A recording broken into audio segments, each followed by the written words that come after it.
Juste avant que la vidéo commence, j'aimerais vous dire qu'un autre youtubeur anglophone a fait une vidéo à propos de ce design. Il aura peut-être dit des choses que moi j'aurais pas dites, donc si vous voulez plus d'informations, je vous invite à aller regarder sa vidéo. Bonjour à tous, aujourd'hui j'aimerais vous présenter un design de trading hall qui est inspiré de celui de Captain Wotax, donc j'espère qu'il vous plaira et sur ce, c'est parti. Donc quand j'ai créé ce design, j'ai essayé d'implémenter un maximum de fonctions, donc je vais vous les présenter en détail, etc. et j'espère qu'elles vous plairont. Donc pour commencer à utiliser le trading hall, il nous faut un villageois et pour l'appeler, il nous suffit de cliquer sur ce node block. Donc après quelques secondes, voilà, vous l'avez vu, il vient de tomber.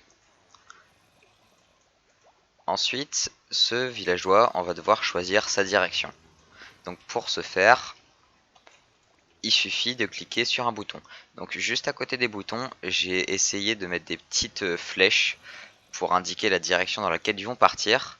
Donc là par exemple, si je clique sur ce bouton, ça va aller de ce côté là. Donc vous voyez qu'il est bien arrivé ici, et une fois qu'il est ici, on va devoir choisir son côté. Donc moi par exemple je vais le mettre à droite, donc je vais cliquer sur le bouton de gauche, là où il y a la flèche qui envoie vers la droite.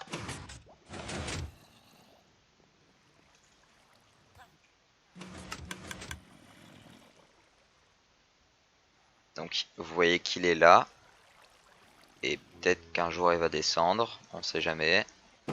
Voilà, c'est bon. Donc maintenant qu'il est ici, on va choisir sa profession. Donc moi par exemple je veux un libraire, donc ce que je vais faire c'est que je vais poser un lectern ici. Et si vous n'aimez pas les trades, vous pouvez toujours casser et remettre le bloc de profession pour qu'il change. Donc une fois que ces trades me conviennent, ce que je peux faire, c'est si je trouve que les prix sont encore un petit peu trop élevés, par exemple 24 de papier pour un émeraude, moi j'aimerais bien que ça descende à moins de 20. Donc ce que je peux faire, c'est cliquer sur ce notre bloc, le zombie il va détecter le villageois, il va commencer à le tuer, un jour ou l'autre. Allez, tu peux le faire.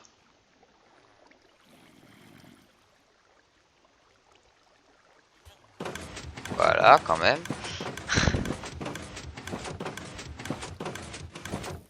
Donc voilà, ensuite on a juste à remonter le zombie juste en cliquant sur son autre bloc et on peut commencer à le soigner.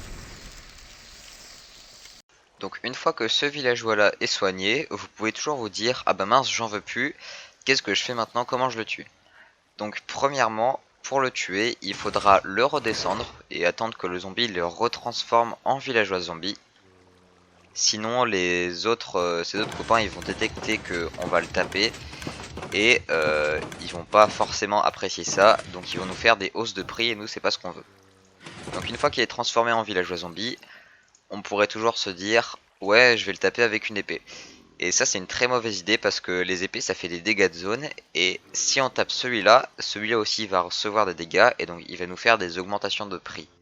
Donc ce qu'il faut faire c'est le taper avec un arc et en fait si celui-là il prend des dégâts là c'est juste parce que le zombie villageois il détecte par-dessus la trapdoor et il le tape. Donc maintenant que je vous ai montré à quoi tout ça servait, je vais vous parler de quelques petits bugs que vous pourriez rencontrer si jamais vous construisez ça en survie. Premier bug, vous l'avez déjà entreaperçu tout à l'heure mais j'aimerais revenir dessus, c'est que si il y a un villageois et un villageois zombie qui sont à côté, et ben en fait comme vous pouvez le voir, le villageois zombie voit un tout petit peu plus haut que le villageois normal, donc si ce villageois là se met à sauter, et ben le zombie villageois va le détecter et il va commencer à l'attaquer à travers la trapdoor. Deuxième bug, c'est que quand on transforme le villageois en villageois zombie, ce villageois là, il va se mettre à sauter et l'observeur va recevoir trop d'updates. Donc du coup, des fois, là regardez, le villageois est présent et pourtant la lampe est éteinte. Donc dans ces cas-là, ce qu'il faut faire, je vous l'ai déjà dit avant, c'est juste cliquer sur ce notre bloc et ça remet tout dans l'ordre. Troisième bug, c'est que si vous avez un minecart vide dû au fait qu'il n'y ait plus de villageois dans votre villager breeder, et bah il va pas aller jusqu'au bout de la ligne comme on va le voir. Voilà, il va pas aller jusqu'au bout de la ligne et donc du coup ça peut bloquer les futures transactions avec les villageois. Donc faites bien attention à ça encore une fois. Quatrième bug, c'est que des fois si un zombie aperçoit un villageois de l'autre côté, et bah il va commencer à le regarder même s'il peut pas l'attaquer et donc du coup si on Si on fait descendre ce villageois, et bah ce zombie là il va pas le détecter. Donc faites bien attention à ça. Et pour pallier à ce problème là, ce que vous pourrez faire c'est mettre le zombie un bloc plus bas et faire un double piston extender qui amènerait le villageois encore plus bas. Ou alors tout simplement mettre un mur entre les deux colonnes et comme ça le zombie ne pourrait pas détecter les villageois qui sont en face. Autre chose qui peut arriver, c'est quand le zombie il va taper le villageois, et ben le villageois il va se mettre à sauter et l'observeur qui est derrière le villageois là, il va recevoir trop d'updates et la lampe va continuer de s'allumer et s'éteindre et ça va causer des bugs des fois. Et bah là vous voyez ça s'est passé, donc ce villageois est toujours à l'intérieur et la lampe est éteinte. Donc dans ces cas là ce qu'il faut faire c'est juste cliquer sur le bloc qui est juste au dessus et ça va réallumer la lampe. Cinquième et dernier bug, c'est que en théorie le zombie pardon, peut détecter un villageois dans un rayon de 42 blocs autour de lui, donc vous pourriez étendre ce design sur environ 40 blocs. Mais j'ai fait le test sur d'autres mondes et ça marche pas trop. Donc ce que je vous recommande c'est que si vous voulez construire, si vous voulez avoir 40 cellules, c'est au lieu de construire un truc de 42 blocs de long, c'est construire deux rangées de 20 blocs de long. Ça fonctionnera beaucoup mieux et sera beaucoup plus efficace comme ça. Donc je vais maintenant vous expliquer toute la redstone qui compose mon design, mais avant ça j'aimerais revenir sur le design de Captain Wootax dont je me suis inspiré.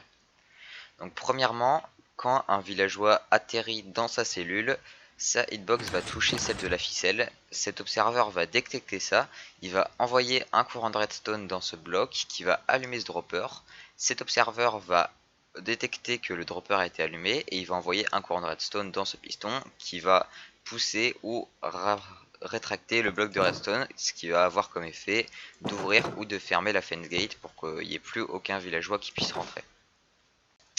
Donc maintenant je vais vous présenter mon design dans lequel j'ai essayé d'implémenter un maximum de fonctions et bah sur ce c'est parti. Donc premier petit système en redstone qui va être utile au bon fonctionnement du design, c'est cette partie là. Donc j'ai un petit peu modifié pour que le piston soit non pas juste au-dessus de l'observeur mais à côté. Et comme ça ce piston il peut allumer la redstone lamp et ouvrir et fermer la fence gate pardon. Donc c'est à peu près le même design que celui de Captain Wootax pour cette partie là, mais je voulais y revenir quand même. Deuxième système qui est toujours de la redstone, c'est de ce node block là à ce piston là avec cette trapdoor.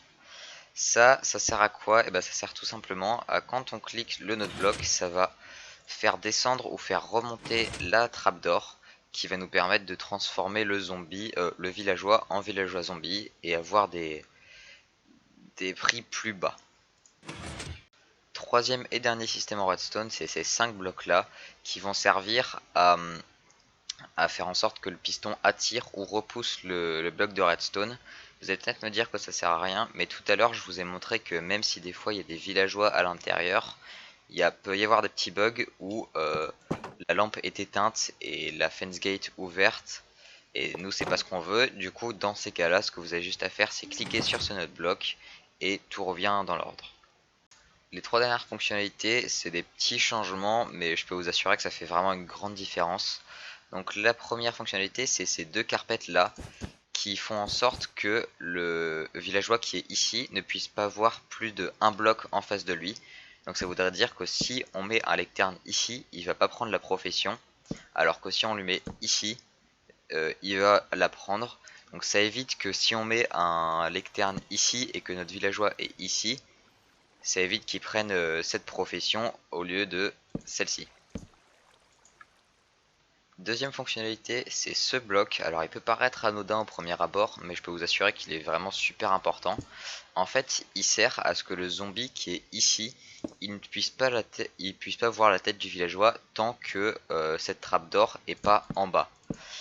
Ça sert à quoi? Ça sert à ce qu'il puisse pas l'attaquer déjà, mais aussi ce bloc il est là pour une chose, il est là pour empêcher que le zombie passe au-dessus. Parce que s'il n'était pas là, le zombie pourrait passer au-dessus et tuer tous les villageois. Dernière fonctionnalité, alors celle-ci elle est un petit peu bonus, c'est que au lieu d'avoir un bloc solide ici, je préfère avoir du verre pour pouvoir voir le villageois si jamais il est coincé dans ce tunnel là. Vous pouvez toujours encore une fois mettre un bloc solide et ne pas pouvoir voir le villageois, mais moi je préfère, c'est une question de sécurité en plus on va dire. Ensuite, si vous voulez construire exactement le même design que moi, il y a quelques petits trucs que je dois vous montrer. Donc premièrement, c'est ce système là qui va pousser les villageois dans la direction où on veut.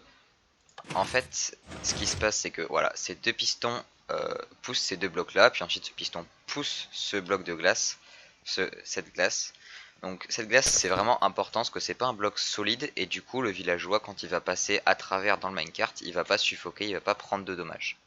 Donc là j'ai pas besoin de faire un petit tutoriel parce que c'est assez simple. Je vous laisse juste 30 secondes pour pouvoir observer et regarder comment ça fonctionne. Ensuite, toujours si vous voulez construire le même système que moi, c'est que ici il y a un petit peu d'eau pour éviter que les villageois prennent des dommages. Donc voilà, c'est petite fonctionnalité mais qui vraiment fait toute la différence. Ensuite, dernière chose que je voudrais vous montrer si vous, encore une fois, vous voulez construire le même design que moi, c'est comment placer tous ces rails là, parce que ça peut être un petit peu déroutant au premier abord, mais vous verrez qu'une fois que vous aurez la technique, ce sera tout simple. Donc pour placer les rails, on va commencer par les rails du milieu. Donc ce que vous devrez avoir un pattern en croix comme ça, avec un bloc de redstone au milieu.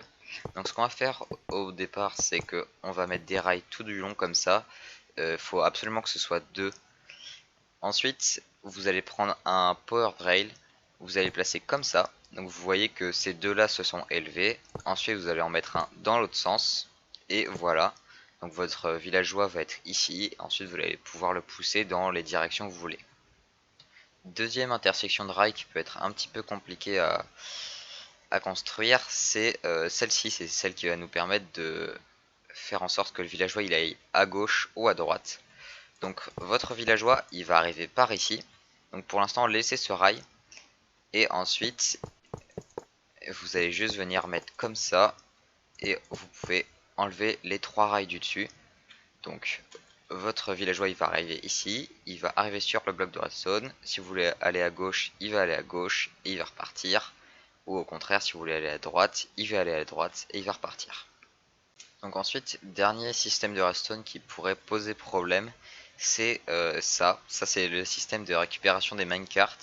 En gros, quand le minecart est cassé, il y a un hopper qui vient le diriger dans ce dropper. Donc ensuite, le comparateur il détecte qu'il y a un minecart dans le dropper, ça va s'allumer. Ensuite, l'observeur qui est là, il va détecter qu'il y a une update, donc il va envoyer un courant de redstone dans ce bloc, qui va allumer ce node block, qui va allumer ce piston. Ça va créer une cloque et ça va envoyer le minecart. Juste après, j'ai quelques recommandations à faire, notamment sur cette zone là, qui peut être vraiment très sombre. Donc ce que je vous recommande de faire, c'est de mettre des torches pour éviter que les mobs puissent spawner. Et ensuite, là j'ai utilisé un dispenser avec des œufs de villageois. Mais normalement, en survie, vous auriez un villager breeder. Et ce villager breeder devrait être à 40 blocs au-dessus du... Enfin, pas forcément au-dessus, mais à 40 blocs de distance de votre trading hall. C'est d'ailleurs pour ça qu'il y a ces grandes colonnes d'eau. C'est pour ramener les minecarts. Donc faites bien attention à ça, sinon un des villageois du villager breeder pourrait prendre une profession alors que c'est pas ça qu'on veut. Et pour finir, j'aimerais revenir sur un des points les plus importants selon moi de ce design, c'est qu'il est très modulable et vous pouvez y implémenter toutes sortes d'idées. Donc par exemple là on a eu quelques idées qui m'ont été soufflées par Astazora. Donc la première c'est des ficelles en dessous des carpets qui permettent que les mobs ne rentrent pas. Je sais pas pourquoi mais quand ils sont sur ces carpets ils peuvent plus bouger. La deuxième idée c'est que si vous êtes un petit peu étourdi et que vous avez tendance à toucher les trapdoors, et bah vous pouvez utiliser des trapdoors en fer et des redstone blocks au fond. Comme ça si vous faites clic droit il n'y a rien qui se passe et vous risquez pas de casser le design. Ensuite ici on a par exemple des shulker box qui se placent toutes seules. Donc là regardez, je prends les dernières patates, hop, ça va être remplacé avec une shulker box toute neuve pour pouvoir vite accéder aux items qui nous permettent de trade. Et ensuite, s'il y a des items qu'on veut plus, on peut tout simplement les jeter dans la poubelle. Donc regardez, et ils vont être dispensés dans la lave. Et voilà. Une autre idée aussi, c'est que vous pourriez mettre un zombie ou un pillager, enfin une créature qui fait peur aux villageois pour qu'ils aillent plus vite à leur station de trade et pas devoir attendre 4 jours qu'ils rentrent dedans. Donc voilà, j'espère que vous aurez apprécié cette vidéo. Dans la description, il y aura quelques liens, notamment vers la vidéo du design de Captain Wootax, vers le reproducteur à villageois de Impulse SV, vers la vidéo de Astazora que j'ai mentionné en début de vidéo, qui a bien voulu refaire une vidéo, ça fait beaucoup de fois vidéo, en anglais, et le téléchargement du monde si vous voulez tester par vous-même.